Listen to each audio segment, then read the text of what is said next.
लोक सका माँ को जो स्त्री लोक मैंने आसती गाधे बाधे जुआर मुंडिया हूँ देखला बेलू ताला कटाई से कहला आम आसी देखला ताला कटाई आम देहरी की डाकिक आणिकी ये कला जिनस किसी ना माँ कर जी अलंकार जिनस माँ पिंधि जो सुना हार आउची टिकिली अंटा सूता विभिन्न प्रकार सुना रूपार जो अलंकार दिखाई 20-30 लाख टंकार 3टा मंदिर चोरी हो राधाकृष्ण गाँ भितर हनुमान मंदिर एटी माँ को मंगला मंदिर चोरी हो भुवन अंचल 7 गोटी मंदिर लुटि नेले 20 लक्षर सुना गहना दानबाक्स।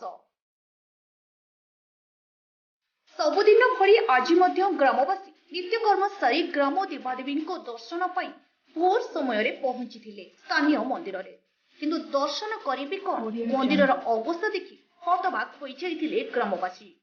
खोला थिला मंदिर कबाट कटा जाइथिला कबाटरे पड़िथिबा ताला भंगा जाइथिला दानबाक्स। देवादेवी अंगरू ओभान होई जाइथिला पिंधा अलंकार।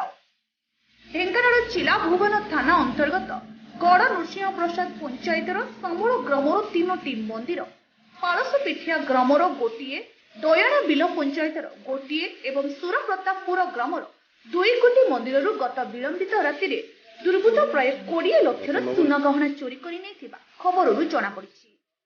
सामर ग्रामर मंगला मंदिर राधाकृष्ण मंदिर एवं हनुमान मंदिर कबाट ताला भांगी ठाकुर पिंधा अलंकार लुटि नहीं दुर्बृत्त।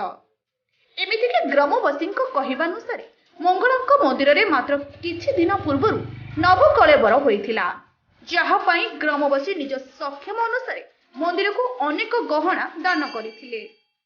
सेहिभଳି पालसपिठिया ग्रामर शनि मंदिर दानबाक्स भांगी बाक्स भितर टंका चोरी कर एवं दहना बिल साई मंदिर दानबाक्स सुरप्रतापपुर ग्रामर राधाकृष्ण मंदिर एवं हनुमान मंदिर दानबाक्स चोरी कर दुर्बृत्त। तेबे एने ग्रामवासी पृथक पृथक भाव में भुवन थाना लिखित अभियोग कर सूचना जना पड़ी। ढेंकानाल अक्षय कुमार नंदक स्वतंत्र रिपोर्ट बी न्यूज ओडिशा।